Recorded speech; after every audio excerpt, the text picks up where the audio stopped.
Il y a 4 mois, oui, la France est en guerre, les hôpitaux sont débordés, les centres de réanimation débordent, c'est une catastrophe, on n'a plus de lits, c'est terrible, c'est la guerre. 4 mois plus tard, concrètement, qu'est-ce que vous avez fait? Est-ce que vous avez construit un seul hôpital? Rien. Est-ce que vous avez fait des tentes pour accueillir des malades supplémentaires? Que dalle. Est-ce que vous avez donné du matériel pour les centres de réanimation? Que dalle. Par contre, quand c'est la Coupe du Monde de foot, vous faites des stades en 15 jours, ça sort du sol comme des champignons.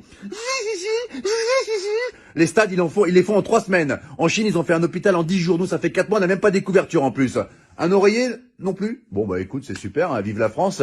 Et arrêtez de nous balancer de la poudre aux yeux pour camoufler vos incompétences à parler de l'islam H24, c'est terrible. Les femmes voilées, les piscines séparées pour les femmes, le séparatisme, les extrémistes, les hommes qui se douchent en caleçon après, c'est un signe de radicalisation. Vous allez arrêter de casser les couilles aux musulmans, mais c'est quoi ce bordel? Là, si ça continue à ce rythme-là, ils vont dire que le coronavirus, il a muté et que les musulmans ont créé une bactérie qui s'appelle le Hamid-19.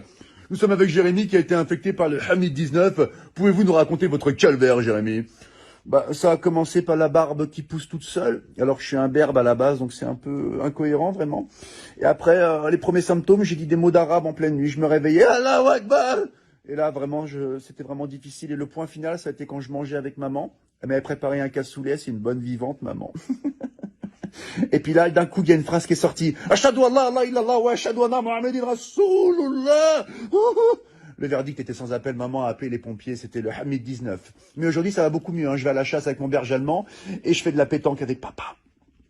Voilà, c'était Jérémy qui a été infecté par le Hamid 19.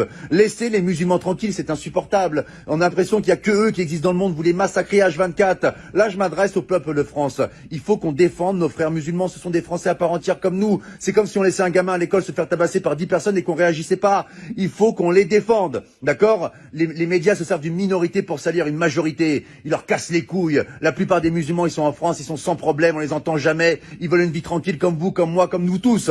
Laissez les musulmans tranquilles. Et là, c'est pas un rebeu, c'est pas un Renoir qui vous parle. C'est un blond aux yeux bleus qui vient de Bretagne et qui t'emmerde, espèce de facho de merde. Ah oui, attention, j'ai fait du Krav Maga, moi je te nique ta